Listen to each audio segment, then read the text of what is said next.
Então, na primeira aula do nosso curso, eu fiz algumas tentativas para definir o conhecimento. Percorremos alguns momentos da tradição, contrapondo o conhecimento ao mito, procurando o conhecimento como se definindo a partir do contexto. Fizemos algumas tentativas. Qual é a ideia? A ideia é que conhecer é muito importante. Mas é extremamente difícil conhecer o conhecimento. Essa atividade reflexiva, o que você conhece? O conhecimento. Olha a resposta absurda. Mas isso é a filosofia. A filosofia é uma atividade reflexiva. A filosofia se pergunta não tanto sobre qual é a capital de tal país ou qual é o elemento químico que, mas o que é o conhecimento físico, quais são as suas condições, qual o seu domínio de aplicação. Então, como hipótese de trabalho, eu propus que nós seguíssemos uma via que era um pouco baixar as armas, um pouco desistir de definir o conhecimento por si só numa primeira aula, mas nos abrirmos àquilo que a filosofia fez em sua relação com o conhecimento, que foi pensá-lo por contraposição à opinião. E eu coloquei alguns textos para vocês, 3, nos quais se vê que essa distinção entre conhecimento e opinião é central na filosofia, é central na filosofia de Platão. Então, na República, eu peguei a parte da linha dividida. E eu vou projetar aqui o texto e vou começar a desenhar a linha. E espero que vocês protestem, perguntem, digam que não entendo. Pois bem, toma uma linha dividida em 2 seções desiguais. Você já fica assim nervoso, como assim? Está aqui uma linha. Dividi em 2 seções desiguais. A amarela não é igual à azul. A amarela eu desenhei mais ou menos como sendo 1/3 e azul 2/3 da linha. Tudo bem? Vocês veem que é amarelo e azul? Dá para ver aí? Tudo bem. Tá. Dá para ver. E, de novo, corta cada seção segundo a mesma proporção. Então, tá 1/3, 2/3, cortar em 1/3, 2/3 cada uma delas.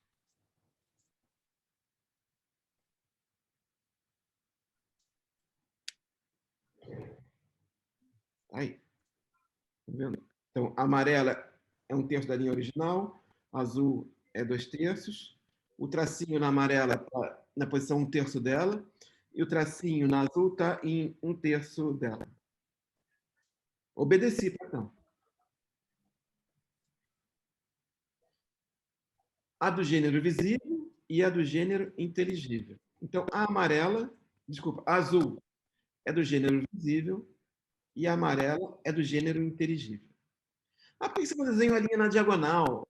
Porque não tem, né? Foi uma... É comum, é clássico, você desenhar a linha dividida na vertical, não na horizontal, por exemplo. Convenção. Alguém podia desenhar de outro jeito? Podia. De acordo com a relação de nitidez ou de ausência de nitidez que tenham entre si, no mundo visível, terá uma das seções as imagens. Então, menos nítidos são as imagens. O visível se divide em mais e menos nítido. O que é mais nítido? Uma pessoa ou sua sombra? Uma pessoa. Um objeto ou o seu reflexo? Sabendo que espelho, na antiguidade, não era o espelho que nós temos, tá? Era um bronze, era um metal polido, que tinha muito menos capacidade representativa que os nossos espelhos. Chamo de imagens, em primeiro lugar, as sombras, depois as aparições repetidas nas águas e nas superfícies opacas, lises e brilhantes, e tudo mais que seja assim.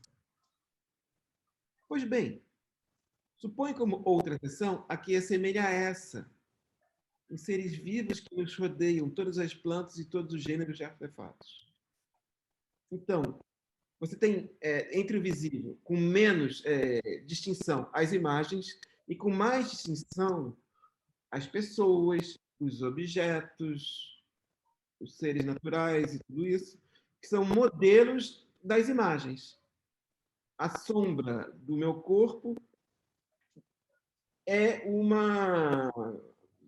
uma relação com esse corpo. Ela é desse corpo, ela dá informações desse corpo, mas menos informações que você tem se você olhasse o corpo.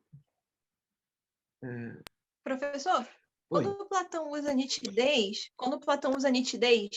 ele está dizendo que as coisas mais nítidas, ou seja, algo que é inteligível, tem uma capacidade menor de mutação, porque elas são perenes. Então, elas são...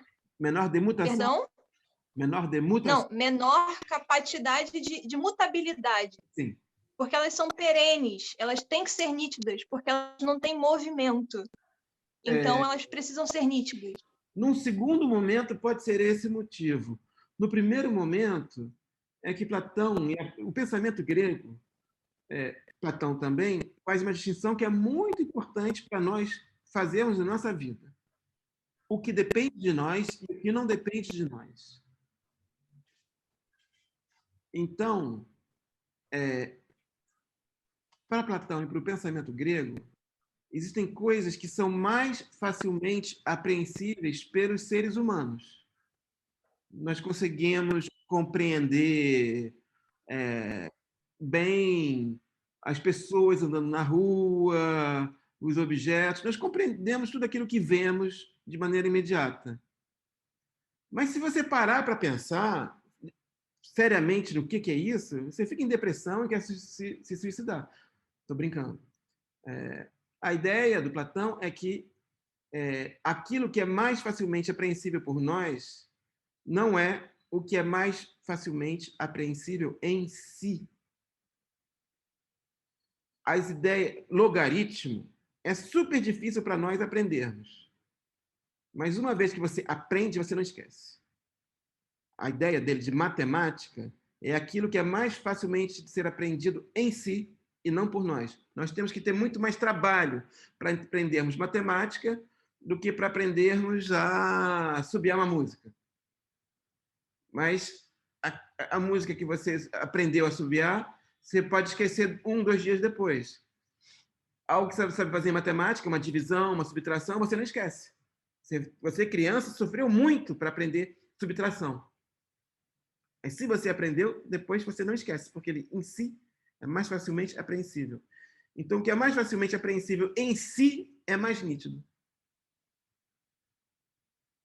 Aí você pode dizer, porque o que é em si não muda, né? O número 1 não muda, a adição não muda. Exato. Uhum. Tem uma associação ontológica aí. Mas, num primeiro momento, o modo pelo qual se apresenta é a nossa relação com o saber. Ok, obrigada. Okay. Será que aceitarias afirmar que o gênero visível está dividido em verdade e não verdade? Verdade e não verdade? Uma pessoa verdadeira, sua sombra não é verdadeira. Espera aí. Platão está atribuindo verdade ao sensível? Eu não aprendi por aí, nos bares da vida, que Platão critica inteiramente sensível, que é no lugar da não-verdade, tudo. Só que isso é errado. Platão não é um louco dizendo que esse mundo à nossa volta é inteiramente falso. Ele diz que ele é menos verdadeiro que certos polos de estabilidade que, em alguns textos, ele chama de ideias. Algum protesto? Isso não é um Platão pós-moderno, não, tá? Isso é Platão. Platão não Uma nega... pergunta, mestre. Pois não, Rafael. Não é Rafael Marcelo. E é que ele colocou atrasado o quadradinho Sem acima. problema. Célio, desculpa. Sem problema, mestre. Não, eu sempre tive essa dúvida, né, essa questão, porque sempre me pareceu que o que Platão falava é que o sensível não é que ele era um reino de verdade, mas era um reino de incompletitude. Ele não era completo em si. Não que ele fosse falso, né? É correto pensar assim, quer dizer, enxergar isso assim, dessa maneira? Isso eu acho que é mais neoplatonismo. Neoplatonismo tem relação com Platão, o próprio nome já diz. Mas a ideia de que o sensível, por ser incompleto, aspira a alguma coisa, aspira a emanação do um. Mas não acho errado inteiramente. O sensível, porque não é em termos de completude que eu me lembre que ele fala, é que não se sustenta por si só. Pressupõe algo que não é ele para lhe dar sua medida própria. Mas esse algo externo que dá sua medida própria foi aquilo que ele buscou e, que eu compreenda, no banquete foi o primeiro lugar no qual ele disse que isso se chamava ideia. Aquilo que é sempre idêntico a si mesmo. Porque quando você fala assim, tudo é variável, tudo é relativo, é essa experiência de base que o sensível nos dá. E é essa experiência também que Platão tinha. Não sei se a ideia de que isso é incompleto, eu não sei. Talvez incompletude seja um sinônimo. Mas a ideia para Platão, Desculpa, considera professor, que... Só um instantinho. tem um barulho muito grande. Alguém está com o microfone aberto, está atrapalhando a sua aula. Pedir, por gentileza, para fechar o microfone, que tem algum... Está muito barulho. Eu desativei, eu tenho um poder que em aula a gente não tem.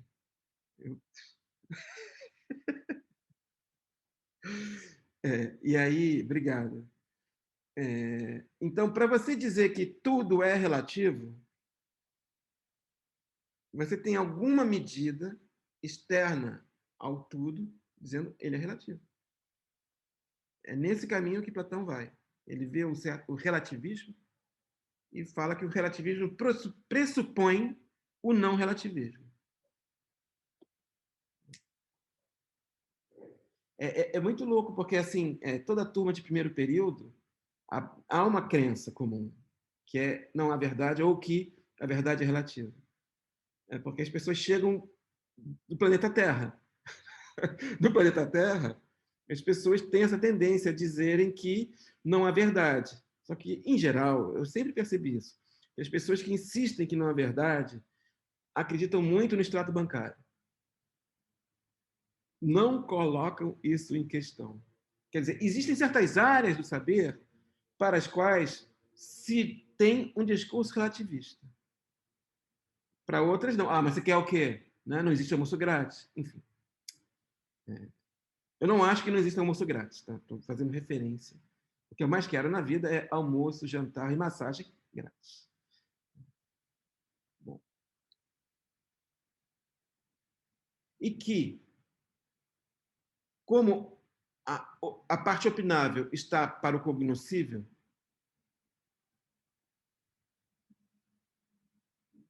espera aí.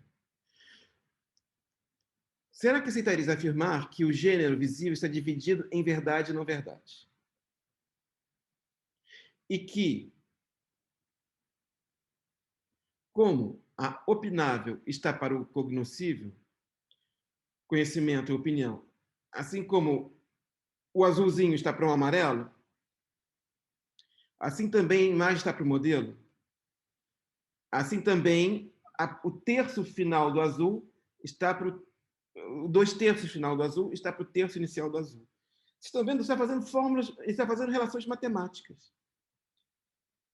Matematicamente, não importa, depois isso se compreendeu, não importa se você divide essa linha original, que eu fiz em amarelo e azul, em 1/3, 2/3, 1/5, 4/5, não importa o esquema que você use, funciona, se você manter as proporções.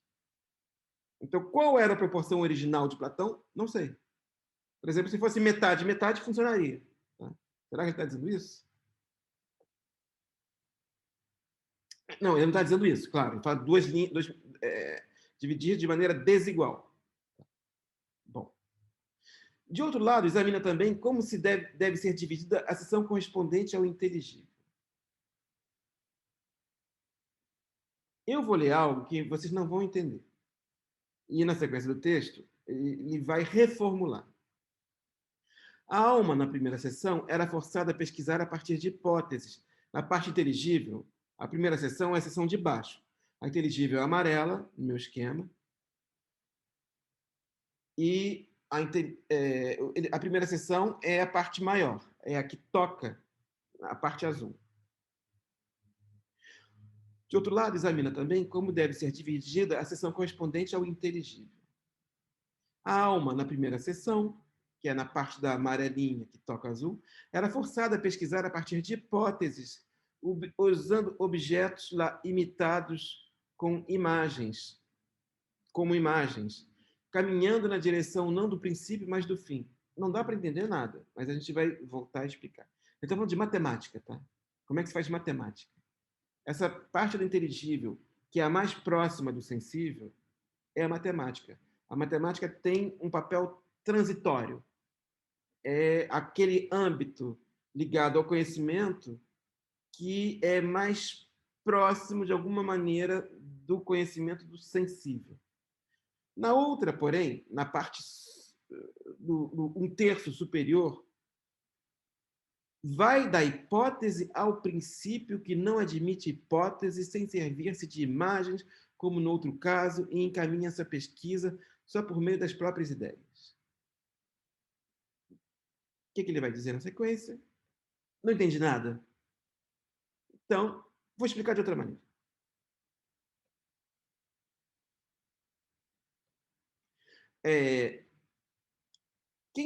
Os matemáticos põem como hipótese, suponhamos que par, ímpar, figuras, 3 espécies, quando você faz trabalho de engenharia, assim, sejam dados isso, aquilo, outro. Consideremos as condições normais de temperatura e pressão. Você parte de pressupostos, de hipóteses de trabalho. E como é que você faz?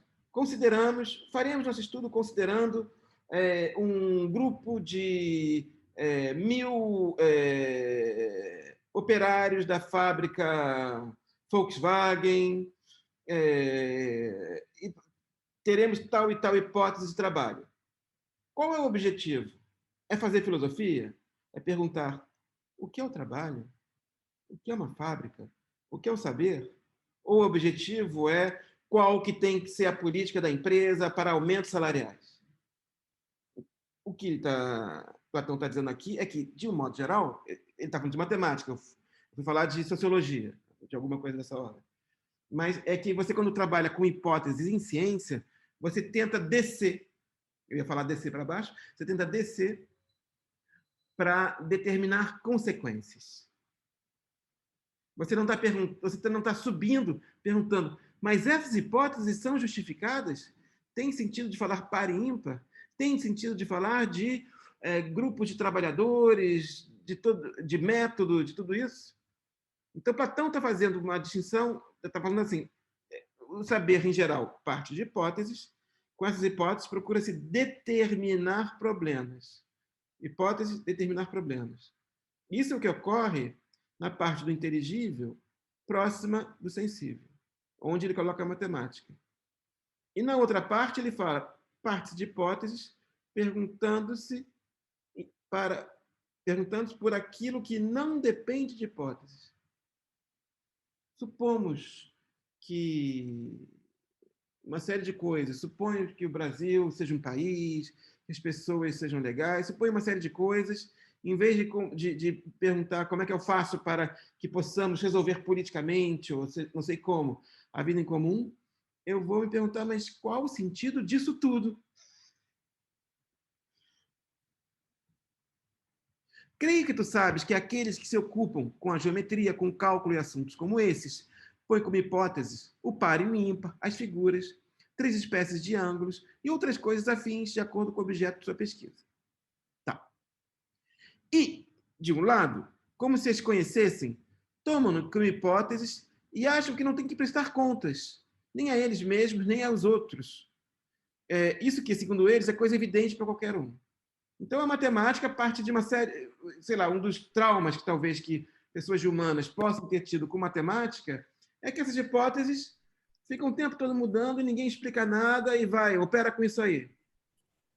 A gente fica vendo milhões e milhões de fórmulas, milhões e milhões de tipos de números inteiros, naturais, reais, irracionais, números dos tipos mais variados, e a cada ano a matemática muda. A cada ano, com um novo professor, com um novo livro, a gente aprende coisas que são muito diferentes de um ano para o outro. Você, quando é bem pequenininho, você não pode fazer 3 menos 4, você só pode fazer 4 menos 3, você não pode produzir um número que retirar mais do que você tem. No ano seguinte, você aprende que existem os números negativos. Um dado momento da escola, você aprende que você não pode dividir por 0. Depois você descobre que pode. Em dado momento, você aprende que não pode fazer raiz quadrada de número negativo. Depois você descobre que pode. São os números imaginários. Então, é toda uma loucura que vai acontecendo na matemática. São hipóteses. É tipo um jogo. Olha, vamos jogar assim, assim, assado? Joga, joga, joga. Platão está dizendo que, em nenhum momento, os matemáticos, e olha que tem a matemática em respeito, os matemáticos falam, mas que é essa maluquice? O que são hipóteses? Por que isso?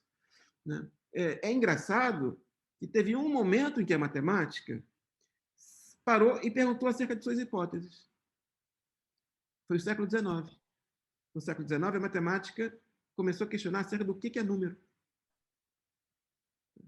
Não sei se vocês sabem disso, que teve uma crise nos fundamentos da matemática e que vários matemáticos escreveram teses sobre o que é número. E perguntaram acerca do que é matemática. Vários matemáticos tiveram que ir para a filosofia. Começaram a ter um pensamento filosófico sobre a matemática. E alguns não voltaram. Um deles foi o Frege. O outro foi o Russell. Ou seja, a filosofia contemporânea... Tainá, você falou alguma coisa? Eu perguntei sobre os pitagóricos. Os pitagóricos é outra parada. Pitagórico é coisa boa. Os pitagóricos são... Eu estou falando de Platão, século XIX. Os pitagóricos, não. Os pitagóricos são pensamento filosófico sobre a matemática. É outra coisa. Mas o Platão não ficou um tempo com essa galera? Platão é acusado ou elogiado de ser pitagórico. Agora, teve um problema no pitagorismo que foi descoberto os números irracionais. No Teeteto, quando você começa a ler o diálogo, você vê que logo no começo faz referência ao problema dos irracionais e a descoberta que começou a ser feita de quais eram os racionais, etc., até 17. Mas isso seria tema para um outro curso, mas assim, a filosofia surgiu pensando a physis. Pensar a physis não é só pensar as estrelas e as plantas, o fogo, o ar, é pensar número também, tá? Os pitagóricos são pré-socráticos. Mas assim, como é que você pode associar natureza, physis, surgir com um número? Isso era os pitagóricos. Era isso mesmo. E aí teve uma crise no pitagorismo. Oi? Só uma coisa. Teve uma crise no pitagorismo que fez com que a matemática deixasse de ser filosofia e se tornasse técnica. Se tornasse essa operacionalização pelo cálculo. A Bahia já me deu regra e compasso? Essa foi a solução que os matemáticos deram, transformando a matemática de uma teoria para uma prática. Então, você não sabe resolver o problema dos irracionais, mas você sabe construir uma figura. Ponto. Você tem técnicas. Quer duplicar o quadrado? Desenha a diagonal e faz um quadrado com a linha da diagonal, ponto. Só que diagonal é o lado multiplicado por raiz de 2. Você não consegue pensar isso, mas você consegue construir. E toda a matemática que nós temos são construções. Vocês se lembram como é que são as coisas? PA, PG, são coisas assim. Então, o que aconteceu com... Desculpa a Tainá estar falando tanto, mas é que eu acho isso muito legal, porque, de um modo geral, as pessoas têm horror de matemática, porque a matemática é usada como critério social de seleção. Esquece-se que matemática é pensamento, é uma beleza a matemática. Quem não souber logaritmo está reprovado, ponto. Eu amo logaritmo, eu amo matemática, estou brincando, não é nada disso, é uma brincadeira. Chata, boba, mas não é nada sério que eu estou falando. E foi só no século XIX que os matemáticos disseram não é possível, é muito artificial o que a gente faz. A gente sequer sabe o que é número. Então, eles passaram a ter um questionamento filosófico e foi nesse quadro que surgiram duas coisas: a filosofia contemporânea, com Frege e com Russell, e o computador. O computador é o resultado da crise da matemática, dele se perguntando que negócio é esse. Desculpa pelo discurso imenso que eu fiz. Nada, mas é porque a única coisa que eu estou estranhando é a maneira como Platão se coloca nesse, enfim, de maneira um pouco rude em relação à geometria, sendo que não faz sentido. Se ele era um amante da geometria, um amante da matemática. É porque a maneira como ele está colocando, assim, ele está instrumentalizando a geometria. Já se instrumentalizava a geometria no século IV a.C.? É quando isso começou a fazer. É a resolução do problema dos racionais, é isso. A gente está na resolução que transforma numa técnica. Quando se pega o Mênon, o diálogo de Sócrates com o escravo de Mênon, há uma resolução para o problema dos racionais pelo desenho, por construção. Não é mais é algo que é... O que é número racional? É alogon, impensável. Você não consegue mais pensar. Mas a solução foi, mas podemos construir. Então, Platão constrói sólidos no Timeu. Figuras matemáticas são sólidos platônicos. Platão disse que tinha na Academia de Platão escrito: não entre aqui quem não sabe a matemática. A matemática tinha um caráter propedêutico para a filosofia. Então, os grandes matemáticos da história, tirando Pitágoras, esses que a gente conhece, tiveram que lidar com a matemática enquanto objeto de construção. Mas é mais contemporaneamente que você vê matemáticos... a linha construtiva é muito forte em matemática. Mas existem matemáticos completamente meio alucinados, que provam teoremas só fazendo desenho com lápis de cor. Tá? Mais uma coisa contemporânea. Você deve estar achando estranhíssimo falar de matemática, mas não é um curso de teoria do conhecimento? Professor. Oi, João Bosco. Boa noite. Boa noite. Não, interessante, porque, assim, você está falando, porque os próprios matemáticos vão dizer, não, a matemática ela faz sentido, ela tem lógica, ela é demonstrável, agora a filosofia é coisa de maluco. Mas aí a gente deve perguntar para eles o seguinte: por que qualquer número elevado a zero dá 1? Né? Não faz sentido nenhum isso. Um número elevado a 1 é ele mesmo. Elevado a zero deveria ser zero. Né? Mas para a matemática funcionar tem que ser 1. E não faz sentido nenhum essa resposta. Enfim, se faz sentido, eu não sei. Eu entendo o que você está falando, não me debrucei sobre esse problema, mas existem várias singularidades na matemática que os matemáticos, no século XIX, disseram: não, mas espera aí, não vamos mais calar isso.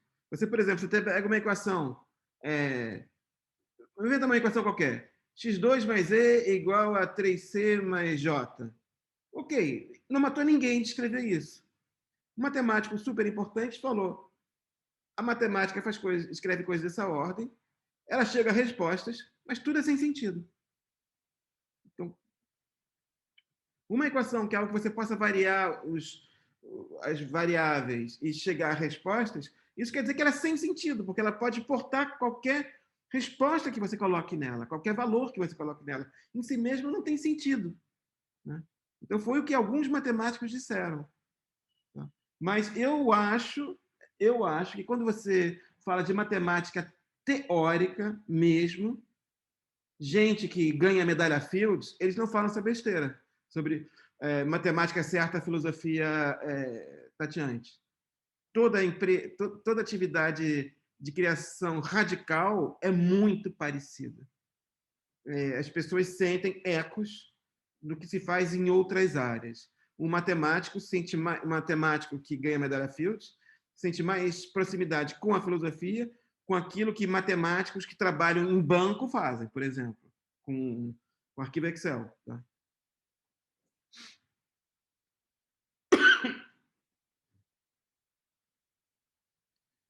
Bom, então, no inteligível, você tem as ideias matemáticas. Na parte inteligível é o amarelinho, né? E as ideias matemáticas estão aqui nessa parte próxima do sensível. O que sobrou lá? No alto. Tá, mistério. As ideias matemáticas são usadas como hipóteses. Sendo dado x, y, z, ao invés de subir para entender de onde vêm as hipóteses, desce-se para explicar o sensível. Isso eu sei muito bem. Então, sabes também que ainda se serve de figuras visíveis que discutem sobre elas, ainda que não estejam pensando nelas, mas naquelas em quem tem semelhança. Então, quando você faz matemática, você desenha um triângulo. Olha, os modelos sensíveis aqui. Os modelos sensíveis são parte da opinião. Então, a matemática é algo que lida com um objeto da opinião. Porque você desenha um triângulo, você segmenta o ângulo, você escreve x2, você escreve formulinhas com lápis no papel. Então, ao invés de subir, desce. A matemática desce.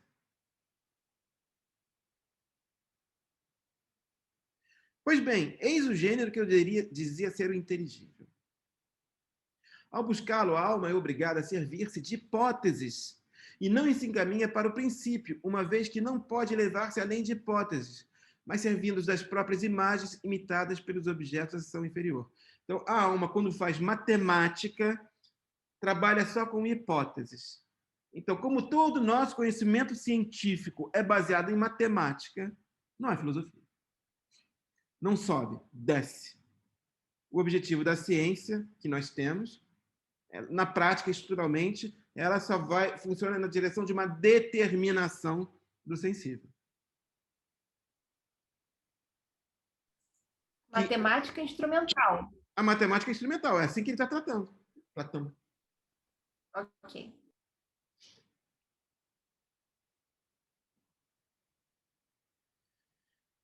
Tá. Pois bem, fica sabendo agora que eu digo que a seção das coisas inteligíveis é aquela em que a própria razão que as apreende com a força da dialética. A parte amarelinha é objeto da dialética. Dialética é um dos nomes para os quais Platão dá a filosofia. Dialegestai. Considerando as hipóteses não como princípios, mas como hipóteses, como degraus e pontos de apoio. Então, se a matemática lida com os objetos, por exemplo, um matemático, quando está olhando um triângulo, não um triângulo sensível, esse modelo sensível, ele não está olhando esse triângulo mesmo. Ele está com o apoio desse triângulo sensível, pensando na ideia de triângulo. Só que ele fica aí. É só a atividade dialética, ou se você quiser dizer de outra maneira, é só o filósofo ou a filósofa, né, em função da nossa aula inaugural, é só a filósofa que pode tratar a matemática de um modo mais condizente. Tratar a matemática não como destinada a determinar tecnicamente o sensível, mas abrindo a possibilidade de que nos dirijamos para algo não hipotético. Professor, Oi. eu, Gabriel. O Platão, no caso, ele está separando a matemática do que hoje a gente poderia chamar de ciência, Não. dessa questão de apontar levantamentos, ou de alguma forma separar, no caso, a formulação das ideias, trabalhar com as ideias, trabalhar com aquilo que seria, numa linguagem mais platônica, aquilo que seria mais puro, e não com apontamentos do que a gente vê no sensível? Me diz se eu estou respondendo, Gabriel. Eu acho que está dizendo que a verdadeira matemática é a filosofia da matemática. Sim, é justamente isso. É justamente isso que eu estou percebendo assim, com o Platão, porque quanto mais ele fala da matemática, mais você vê que não precisa fazer dela um instrumento para se pensar. Um instrumento para se conhecer coisas.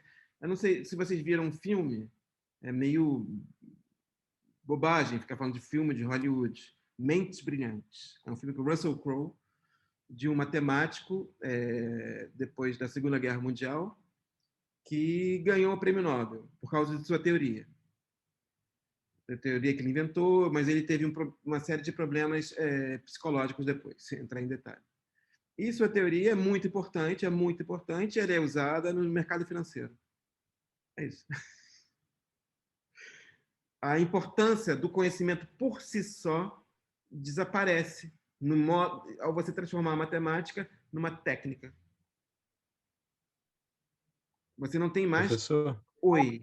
Precisa de uma utilidade, então, né, professor? Pois não, sempre. Desculpe. Desculpa. Ela precisa sempre de ter uma utilidade, então, para poder ser agregada à sociedade, ao povo, a tudo. Se a gente olhar a importância da matemática, é essa, né? Por exemplo, em alguns países, como na França, pesquisadores de matemática fizeram um protesto oficial ao governo, querendo que a matemática seja ensinada diferentemente nas escolas, porque estão formando péssimos matemáticos. Eles estão formando apenas pessoas para responder rápido, pessoas para terem certeza e serem arrogantes. Né? Porque matemática, contrariamente àquilo que se fala, é o campo de interrogações filosóficas. Quantos filósofos foram matemáticos? Quantos matemáticos são filósofos? Isso faz parte da coisa, mas socialmente o uso e na tradição a matemática teve esse destino. Se muitos de vocês não gostam de matemática, é por causa disso. É porque você tem que ficar mecanicamente fazendo um troço, equação de segundo grau, se preparem para provas. Você não está pensando exatamente, né? Você está se treinando. Pois não? Professor, eu queria colocar uma questão. Sim, Vinícius. Primeiro, peço desculpa por voltar um pouco na aula, mas eu queria aproveitar o que a Tainá colocou sobre Pitágoras. E o que me parece é Pitágoras, quando ele tinha uma teoria do número, né? Inclusive de pensar o uno, e aí tem Heráclito depois, ou antes Heráclito, não lembro agora. E aí, só que aí Platão vai desenvolvendo isso de uma maneira que instrumentaliza, mas o que me parece do que eu conheço da obra de Platão é que ele faz uma inversão de novo nisso, né? De chegar a uma teoria da unidade, assim, que é um pensamento filosoficamente de pensar a forma como um princípio válido para se pensar o sensível, né? Então, não estaria salvando o pitagorismo do destino que ele teve de se tornar da matemática se tornar uma técnica, ao novamente transformar a matemática em filosofia, ao pensar as ideias enquanto unidade. Sim. E algo dessa ordem estaria falando. Eu acho interessante essa hipótese. Platão é um pitagórico. Nesses termos que ele é acusado por Aristóteles no começo da metafísica, que ele está só requentando o pitagorismo. É um outro modo de falar. E é um pitagórico que está refazendo filosofia com isso e não está se dirigindo a estabelecimento de teoremas ou fórmulas ou provas. Ele podia ter sido apenas matemático e não ter feito essa obra onde ele se apoia na matemática para mostrar que pela matemática pode chegar em outras coisas mais fundamentais. Sim. Então, eu concordo com a hipótese, esse caminho que você está apresentando. Acho interessante. Isso. Tá ok. Bom. João queria falar aí. João.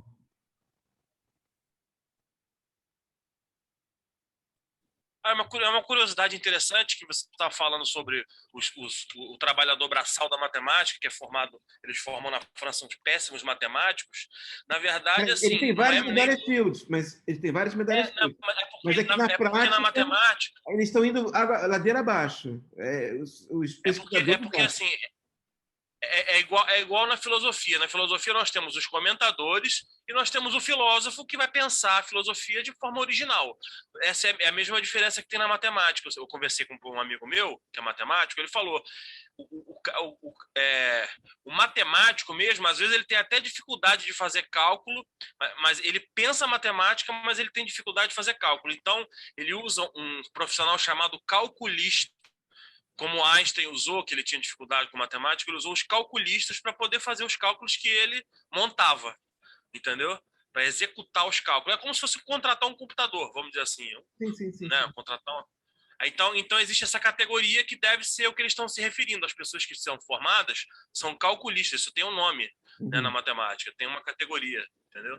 É interessante observar isso. Sim. Mas assim, que eu acho, se eu pudesse, a cada aula eu diria assim, estuda matemática, é muito bacana. É bonito. Eu tô com vontade, eu tô ficando com vontade, vendo você falar aqui, vendo esse texto aí, eu tô ficando com vontade mesmo, muito maneiro. Na realidade, mestre, o que eu penso é que a gente tem que tomar cuidado para não cair num anacronismo, né? Porque a matemática da época de Platão é uma coisa completamente diferente do matemático, da matemática que a gente, né? Hoje a gente tem a matemática do formalismo, a gente tem a matemática do calculismo, a gente tem, inclusive, a matemática. Porque, se a gente for ver bem hoje, os maiores matemáticos são justamente os indianos. Por quê? Porque a construção de pensamento deles é completamente diferente da construção do pensamento das outras civilizações. O indiano, que tem mais de 3.000 deuses, ele foi treinado para pensar num espectro completamente diferente que o nosso. Por isso, eles são os maiores físicos atuais e os maiores matemáticos, né? Porque, na realidade, a matemática tem muito mais desafios filosóficos do que matemáticos. O próprio questão do número irracional, isso sempre me fascinou. Que você pega um quadrado qualquer e traça uma diagonal, quando você traça aquela diagonal, você consegue ver o início e o fim dessa diagonal físico. Você consegue ver aquilo. Mas no mundo matemático, ela não tem fim, porque ela é raiz de 2. De 2 é um número interminável. É como se aquela diagonal nunca terminasse. Ela ficasse se estendendo infinitesimalmente. Então, quer dizer, eu acho que o grande desafio é a gente fugir, a gente não cair no anacronismo, né? Tentar pensar a matemática de Platão com o que era a matemática daquele momento, que ele estava traçando ali, que ele estava tentando rabiscar ali, pelo menos é mais ou menos o que eu percebo nisso aí. Sério, eu vou apenas tentar fazer uma defesa da minha posição que você acha que é anacrônica. O que eu me proponho em filosofia não é tentar saber mais do que um artista sobre arte ou mais do que um matemático sobre matemática. Estou só dando voz ao incômodo dos matemáticos com o estado atual da matemática e se perguntando se o que eles fazem hoje em dia mantém sua relação com a matemática. Tem um ditado que é um pouco antigo já, é que nenhum matemático mais sabe matemática. O matemático sabe matemática A, B ou C, tal ou tal, tal especialidade. Não tem ninguém mais que saiba o todo da matemática. Mas a matemática, sendo uma ciência, não pressupõe uma unidade que existia à época de Platão. Não sou eu que sou saudosista e quero isso. Estou só dizendo, olha, são questões que uma disciplina se coloca. Se houve uma quebra, o que a gente faz não é mais nada a ver com o que tinha antes. Então é só isso, tá bem definido. Não, mas eu entendi, mestre, concordo plenamente com você. Eu só estou dizendo que eu, enquanto não matemático e não filósofo, para eu enxergar os...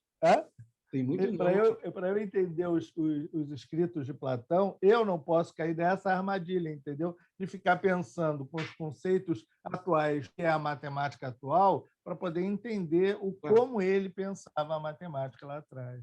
É isso que eu quis dizer. Porque, na realidade, é isso que você falou mesmo que hoje a gente pense esse retorno, né? Mesmo que a gente pense esse retorno, mesmo que os matemáticos sintam essa necessidade, eu entendo que para a gente compreender qual é o discurso de Platão lá, eu não posso, por exemplo, o conceito de derivada integral. O conceito de derivada integral não tem nada mais filosófico. É uma coisa que chega ao limite, quase sempre chegar ao limite, mas nunca chega ao limite. Isso é pura filosofia. Né? Mas o que eu estou querendo dizer é o seguinte... Isso é Leibniz, inclusive. Exatamente. Então, a questão é... Só que Platão, né, ele estava discursando a respeito de uma geometria. Né? Então, a filosofia dele é o que ele enxerga. Quer dizer, na realidade, estou te perguntando se isso que eu estou enxergando é o que está acontecendo. Quer dizer, que Platão fala a respeito de uma geometria que se apresenta na época. Né? É uma compreensão de uma matemática geométrica que se discute na época. Mas ele tá procurando, se você pegar o Timeu, por exemplo, ele está fazendo pitagorismo, está pensando nos sólidos que constituem a realidade. Ele não está mais indo na direção que a matemática seguiu, que é de ir construindo o que não dá para pensar. Ele quer, de novo, pensar os números, e aqui ele está colocando um caminho. Só o filósofo consegue pensar matemática. É mais ou menos o que ele está dizendo. Tito, uma coisa interessante que eu me vejo na mente agora é o seguinte: essa questão, você é professor de teoria do conhecimento, você deve dar aula de filosofia da ciência também, que essa que nós temos hoje entre filosofia e ciência, segundo o que eu estou entendendo aqui a respeito de Platão, que ele está querendo dizer, ele está dizendo o quê? Que a filosofia, existem hipóteses demonstráveis, que eu posso demonstrar a verdade do que eu estou falando através de demonstração. Ou seja, isso na verdade, ele está colocando a filosofia como a gente entende como ciência hoje. O que a gente entende como ciência hoje é como Platão via a filosofia na época, entendeu? Isso que eu estou querendo dizer. Uma parte da filosofia. A parte que interessa o Platão coloca isso como uma parte da filosofia. A parte que interessa a ele é outra. É aquela onde você, ao invés de ir na direção de uma construção, de uma dedução de consequências práticas para o mundo, você vai pensar no fundamento. O não hipotético. Para chegar ao princípio de tudo que não admite hipóteses. Princípio é princípio. Princípio principia. Não é uma hipótese de trabalho. Então, aqui está o não hipotético. Algo que, enfim. Então, se vocês forem ver nesse esquema todo, dialética, que está em vermelhinho, está associado ao inteligível. A opinião está associada ao azul, tá? O sensível. Então, claramente, o conhecimento é definido por oposição e em proposição à opinião. Há uma estrutura ontológica, inclusive, que separa os objetos de conhecimento dos objetos de opinião. Não é só mais bem fundado, menos bem fundado. É a realidade mesmo das coisas. Certas coisas apenas são passíveis de opinião. Nunca, jamais será possível. Acreditemos em Platão. Onde é que a gente coloca o mundo sensível? No amarelo ou no azul? Vamos lá. Vamos fingir que... Azul, né? No azul. No azul. No azul. Ou seja, é possível ter um conhecimento do mundo enquanto tal? Não. Não. É possível apenas ter opinião. Na fenomenologia, Russell e Merleau-Ponty vão falar da nossa relação com o mundo como sendo de uma opinião ou fé. Professor, desculpa, como ele... Perdão, mas como Platão coloca isso objetivamente? Mais não objetivo que um desenho, Tainá. Pelo amor de Deus.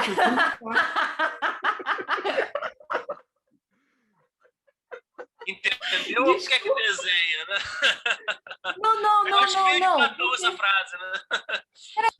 Peraí. Eu estou, então, confundindo muitas coisas. Porque no mundo grego, como eu entendo, não existe eu. Sim. Não tem eu. Até pode existir, mas dane-se. Então, mas dane-se, né? Não tem uma concepção de eu, de sujeito. Nesse esquema eu não estou vendo eu aí, mas vai. Não. Olha só, como é que eu posso acessar o mundo? Como é que o ser humano acessa o mundo de maneira opinativa, mutável, se não existe o eu? De onde surge essa opinião? Eu falei assim, o eu até existe, só que não importa. Quando você fala que o eu importa, está falando algo como filosofia moderna e dizendo que o eu constitui esse princípio não hipotético em vermelho. Não é você só falar assim, tem os pensamentos que não falo para ninguém. Tem uma coisa que se passa aqui na minha cabeça, não é isso? Platão define no Teeteto o pensamento como um discurso de si consigo mesmo. Ele fala, se tiver alguém do seu lado, você conversa com a pessoa. Se não tiver ninguém, você conversa consigo mesmo. Então, não tem uma diferença essencial em eu estar pensando assim, e ter alguém do meu lado, eu falo, olha, sei lá, não. Pensar em voz alta, pensar silenciosamente. Né? Mas é que, para Platão, o eu não está aqui no esquema como não hipotético, são as ideias. As ideias que não estão na minha cabeça. São as ideias mesmo, fora de mim. As ideias mesmo, sim. Se isso fosse um filósofo, algo da filosofia moderna, você teria um estudo da razão, um dos 15 mil textos que faz, ensaio sobre o entendimento humano, crítica da razão pura, alguma coisa assim, que procuraria no interior das faculdades da razão as estruturas pelas quais ela conhece. Então, aqui, você tem colocado a estrutura da realidade, imagens, sombras embaixo, objetos, pessoas em cima, na parte de cima do azul, matemática na parte de baixo do amarelo, ideia do bem, ideia do bem, em cima. A isso corresponde duas atividades do ser humano. Mas não está o ser humano, estão as atividades. Dois modos de acesso. Ok. Você só consegue acessar o que você vê pela opinião. Você só consegue acessar o que você pensa. Independente de qual opinião seja. Independente. É opinião. Entendi. O mundo Perfeito. sempre é objeto apenas de opinião. E era isso que eu estava falando. Na fenomenologia, eles vão falar de opinião originária, fé. Fé que é possibilidade de dúvida. Né? Não é um dado. Existem filosofias analíticas que falam do dado. A fenomenologia não fala de dado. Tipo, uma coisa é um dado assim, acabou. Não, porque um dado é um conhecimento, é opinião. Bom, e aqui estão os nomes gregos para as atividades específicas em Platão. A dialética pode ser dianoia ou noesis, e a opinião pode ser eikasia, é daí que vem ícone. Tá? Eikasia, que é imaginação, e pistis, crença.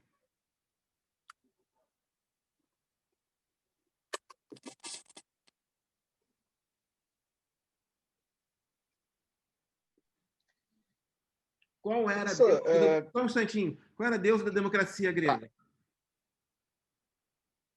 Pistis. É opinião. No mundo romano é Fides. Pistis virou Fides.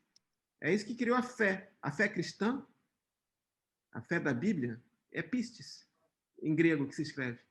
Tá? Okay.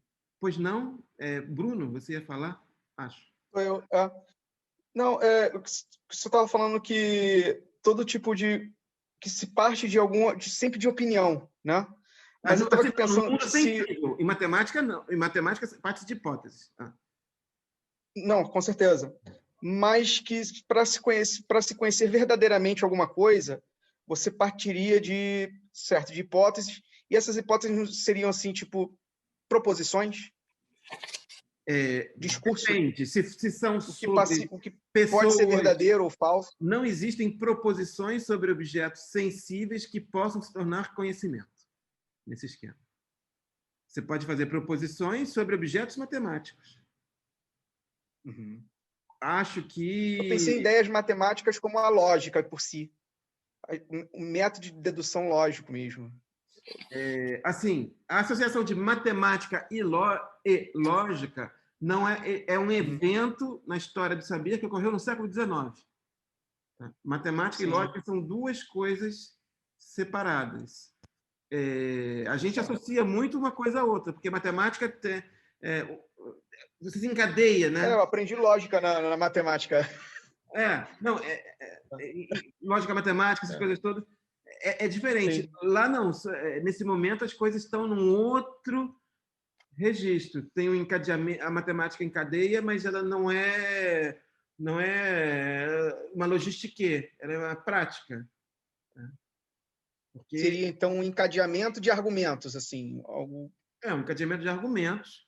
Você pode até considerar que o primeiro momento no qual houve uma associação entre matemática e lógica seria nos elementos de Euclides, que seria o primeiro sistema formal.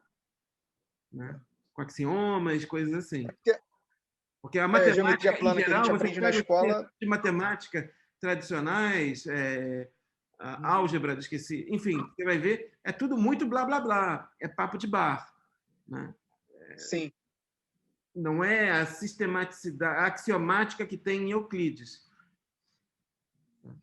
Oi. Eu tenho os elementos do Euclides, né? Foi traduzido, né? Por exemplo, eu tenho. A geometria euclidiana ela é toda dedutiva, né? Ele parte de diversos... Ele lista zilhões de axiomas, né? E ele parte deles deduzindo cada teorema, né? Então, proposição 1, proposição 2, e proposição 300, e por aí vai. E ele prova, né? Todas essas proposições que se colocaram, que eram problemas da época, né? Que eram problemas da época. Você pode dizer que eles têm, só que isso uma lógica. Né? Tem uma lógica. Exatamente, tem uma lógica. Não pode dizer que é a lógica. Ok. Aí, nesse momento, ainda são duas ciências. É só com o logicismo do século XIX que você vai transformar a matemática em lógica, o que explica a abertura de Matrix, aqueles numerozinhos, né? Sim, sim. Quando Eu estava pensando como Platão é geômetra, né? De alguma forma, ele é geômetra também. Sim. Ele estava falando desse modo também, entendeu? Uhum. E só para voltar à coisa do pitagorismo possível de Platão, há uma escola, sobretudo na Itália, que procura seguir a doutrina não escrita de Platão, o que é bem difícil. Né? Fazer trabalho sobre a doutrina não escrita. É mais fácil fazer sobre a doutrina escrita, mas, enfim, tudo é legal na vida. E eles, basicamente, a ideia de que o bem é o um. É isso o elemento central daqueles que procuram, na escola italiana e algumas outras. É um super pitagorismo. Bom, o primeiro texto foi... a gente está vendo aqui nesse esquema que Platão não nega completamente a opinião. Ele fala, opinião, show! Não fala com pessoas que ficam emitindo opinião. Falo, sim. Era só inferior. Não porque você seja burro, mas porque a opinião lida com objetos que são menos apreensíveis em si mesmos. Na vida, numa festa, parece ser muito mais evidente falar falar mal de um colega, falar mal do professor, falar mal de não sei o quê, fazer blá blá blá, do que discorrer sobre um teorema matemático, né?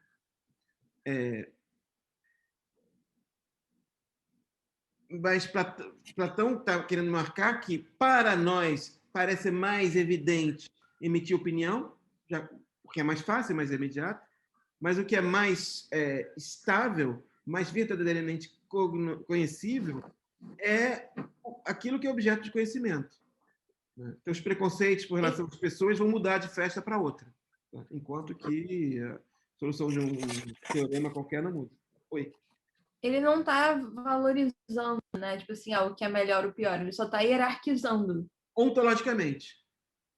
Ontologicamente. É só uma hierarquização. Sim. Enfim.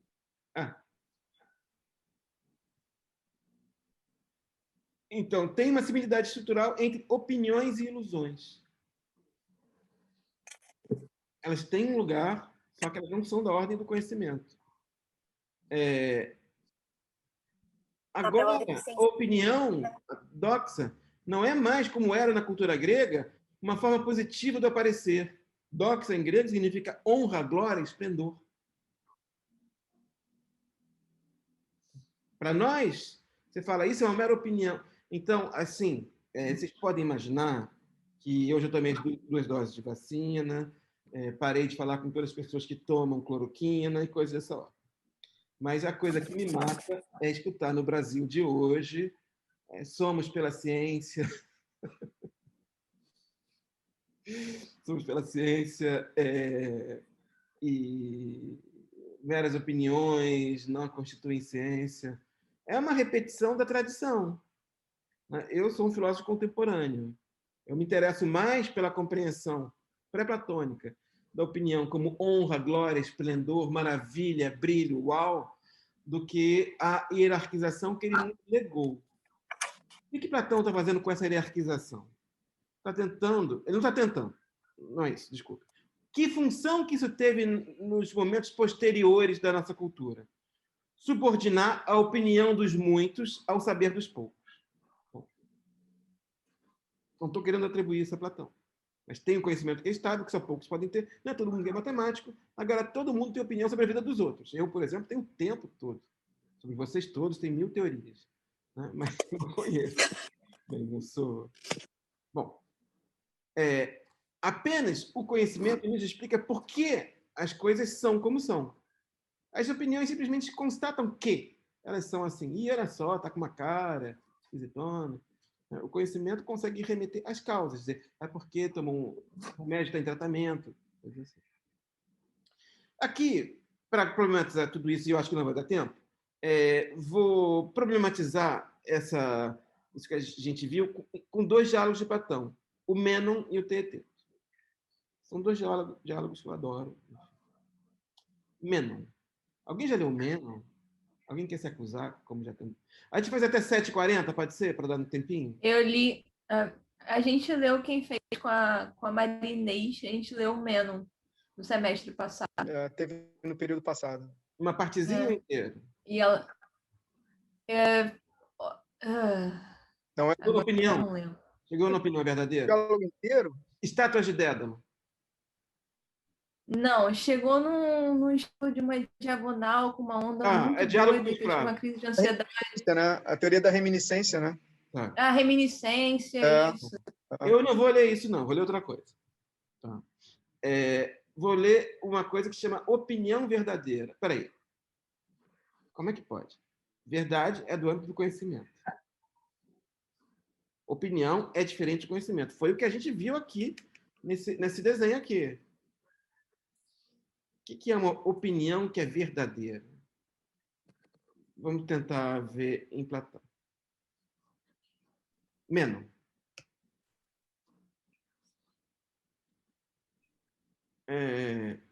Uma opinião verdadeira é uma opinião que atinge alguma coisa. Vou dar um exemplo de uma opinião falsa. Eu não sei. Alguém dá um exemplo de opinião falsa? Só tem opiniões verdadeiras. Você cloroquina cura Covid. Não, mas como é que você vai me convencer? Porque eu tomo cloroquina e não tive Covid. Bom, eu não tomo cloroquina. Estou só fazendo um diálogo. Jesus te salvou, então. Tá, ok. Assim, você chuta numa prova. Você não sabe. Chutou numa prova de múltipla escolha. Tirou 0. Professor. Oi. Desculpa a interrupção.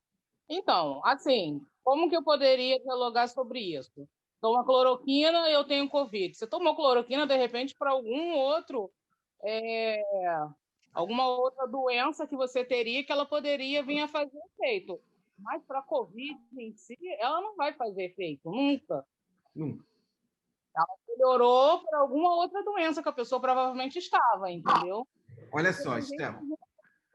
Quem vai dialogar podem ser duas pessoas. O médico e o seu professor aqui presente. O médico teria argumentos, dizendo que foi um medicamento feito para tal tipo de coisa, para bactéria, não se aplica a vírus, por exemplo. O seu professor não discutiria com a pessoa. Porque não conhece e porque não sabe sobre isso. Não, não é por isso não. Porque eu acho tão alucinado que eu ia falar, você está com uma camisa incrível. Tá, sei lá, tá chovendo, tá quente, tô com fome. Eu não discuto essas coisas não, tá? Meu tempo de vida é contado. Acho que eu vou viver mais uns 30, 40, talvez 70 anos.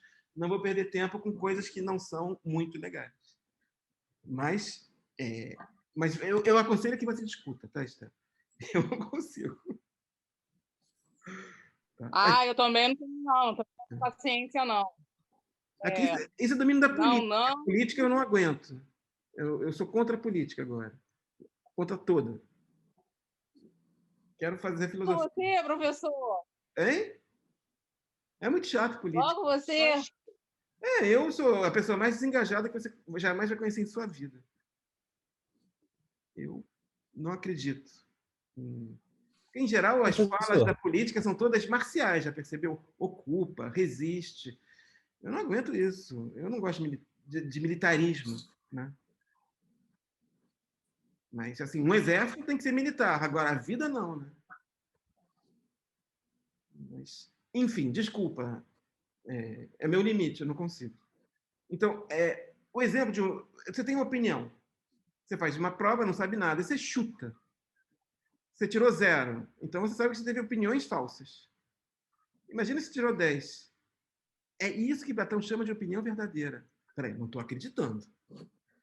Platão está chamando, está valorizando chutar. Peraí, ninguém me contou isso. É por isso que Platão é maravilhoso. Por isso e por outras coisas. É porque ela se verifica? Chutou e deu certo. O que se verifica é verdadeiro. Sem conhecimento, por chute, é legal. Mas alucinado. Não sabe que está falando certo, né? Não sabe nada. Não sabe que está falando a verdade. Não sabe. Ele está valorizando. Mas a pessoa não importa. Ele está falando da opinião. É opinião. Opinião não é conhecimento, né? Uhum. Claro que não pode saber, não é conhecimento, é opinião. Professor, uma pergunta, só por alto, é porque isso me lembrou no texto do Maquiavel, no Príncipe, ele fala que essa dinâmica de que fortuna é sorte. Sim. Que existe príncipe, aquele que vai ter fortuna porque apostou numa opinião que era verdadeira, e aquele que vai buscar o conhecimento. Tá. É isso mesmo. O Maquiavel está discutindo a virtude. O Menon é um diálogo sobre a virtude. O Menon é um diálogo que não é epistemológico, é um diálogo político. É um diálogo que discute os políticos. O poder que os como quem já leu, viu que é um diálogo que mais ou menos faz uma nova defesa de Sócrates, porque tem lá Ânito, um dos acusadores de Sócrates, é na casa de Ânito que se passa o diálogo de Sócrates com o escravo. E Ânito é todo agressivo com Sócrates, etc.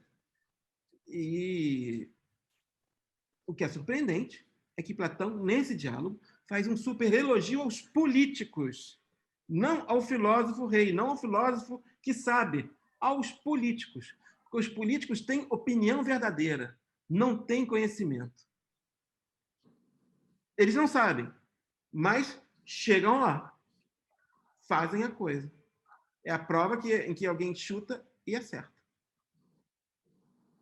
Enquanto você estiver chutando e dando certo, a opinião verdadeira não vai ser inferior ao conhecimento. Vocês devem estar alucinando com isso. Peraí, não é possível. Eu sempre aprendi que Platão é uma coisa caretíssima e tudo, é tudo gavetinha. É um filósofo, tá? É a opinião verdadeira que permite as grandes realizações dos poetas e dos políticos. Peraí, o Platão não expulsou o poeta no livro 10 da República? Expulsou. Aqui ele está elogiando. Então, ainda bem que eu não sou filósofo antigo, porque é uma super questão como que você consegue conciliar todas essas posições num autor só. Eu, até hoje em dia, agradeço aos céus que a minha formação foi feita com a Maura Iglesias, da PUC, que é uma maravilha, na minha opinião, e que, para ela, você não pode chegar e dizer assim, Platão é X. Você tem que ler cada diálogo por si só. Bom. Mas, então vamos no Menon. Necessariamente é evidente. Essa aqui é uma edição da Biblioteca Antiqua, que a Maura traduziu. É evidente que as opiniões, enquanto forem verdadeiras, são tão úteis quanto o conhecimento. Chutar enquanto dá certo é tão útil quanto saber. Então, eu me pergunto, espantado, Sócrates, se é assim, por que, afinal, por que é valorizada mais a ciência do que a opinião? Se chutar é tão bacana quanto acertar sabendo, se acertar chutando é tão legal quanto acertar por saber, por que se valoriza mais a ciência e não o império selvagem do chute? Né? E aí, isso aqui é uma marcação que tem no texto, da diferença entre opinião correta e ciência. Sabe por que te espantas? Eu devo dizer-te. A gente vai ver uns termos bem difíceis de ler. Diz, porque não prestaste atenção às estátuas de Dédalo. Dédalo não é o filho de Ícaro? Estátuas de Dédalo eram estátuas que vocês podem procurar na internet, assim. Eram estátuas que tinham umas articulações na antiguidade e que os gregos eram completamente tomados pelas ideias de autômatos. Você encontra isso em Homero, em diversos poetas, era um tema da mitologia, e essas estátuas eram tomadas como modelo para todos os artistas, para todos os escultores, como sendo Dédalo foi o primeiro escultor, o mais potente dos escultores, suas estátuas tendiam a ter vida. Porque não prestastes atenção às estátuas de Dédalo, mas provavelmente nem existem essas estátuas na sua terra. Por que você está falando disso, dessas estátuas? O que isso tem a ver com a opinião verdadeira? Porque se elas não forem encadeadas, fogem. São estátuas que são tão incríveis que você tem que segurar essas estátuas para elas não saírem do seu pedestal, andando por aí. 7h40. Oi,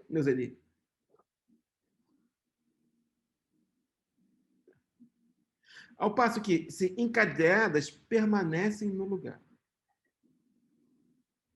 Possuir uma obra desse escultor que seja solta não vale grande coisa como possuir um escravo fujão. É essa parte que eu acho super difícil de ler. Né? Bom. Mas ele está falando assim, a ideia de que uma opinião verdadeira é algo incrível, mas que tende a fugir. Com efeito, a opinião verdadeira não permanece no lugar. Eu falei para vocês, olha, enquanto você chutar, se der certo, dá certo. Só que, como é chute, a tendência é não se reproduzir, né?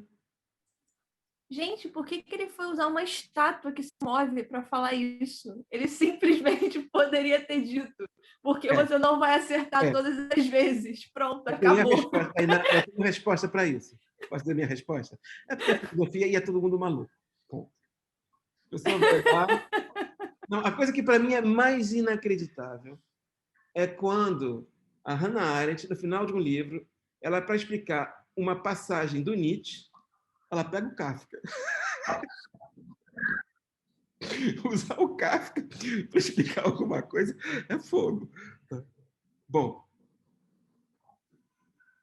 Encadeada, porém, vale muito, pois muito belas são essas estátuas. Mas por que estou dizendo essas coisas? É porque eu quero falar das opiniões que são verdadeiras. Pois também as opiniões que são verdadeiras, enquanto elas permanecem, são uma bela coisa e produzem todos os bens. Por exemplo, você tem que ir em Bangu. E aí você não sabe chegar em Bangu. Aí você pensa assim, eu sempre escutei falar que Bangu é a parte mais quente do Rio de Janeiro. É verdade? Não é? É um chute. Então eu vou andando, procurando calor. Quando eu estou quase morrendo, sem ar, eu falo, onde é que eu estou? Está em Bangu. Ok, tá. Eu prestei atenção no caminho? Não. Eu fiquei prestando atenção no quê? No meu calor, na minha vontade de morrer. Aí, num outro dia, eu tenho que voltar em Bangu. Eu vou lá, estou quase morrendo. Onde é que você está? Ah, você está em Teresópolis. Né? Não sei. Está um dia super quente, sei lá. Né? Então, a ideia do Platão é que como que se dá a estabilidade das opiniões verdadeiras. É na noção de estabilidade que vai se produzir a passagem das opiniões verdadeiras para o conhecimento. Você chuta. Você pode simplesmente querer chutar numa próxima prova. Ou você pode querer aprender por que meu chute deu certo.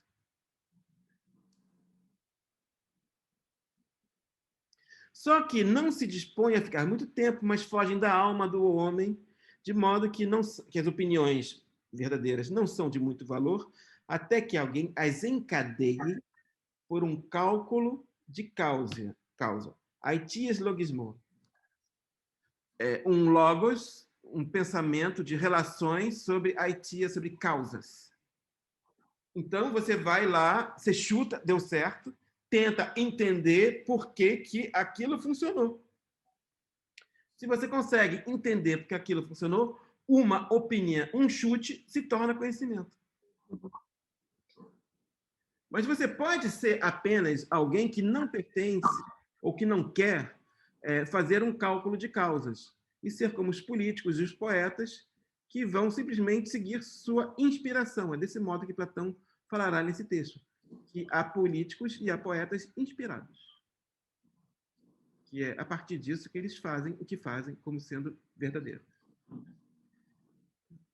Então, aqui é o único momento que eu vejo em Platão do conhecimento como podendo ser uma opinião verdadeira justificada. Ele não está falando é isso que ele está falando, um cálculo de causas. Uma opinião que é verdadeira, se você encaixá-la, se torna conhecimento. Puta que o pariu! Olha aqui, seu... Bom, cortei. Vamos ficar sem as cenas do próximo capítulo.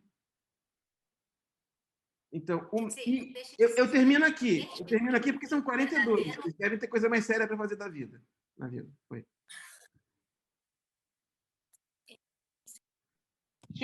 Né, professor? Oi?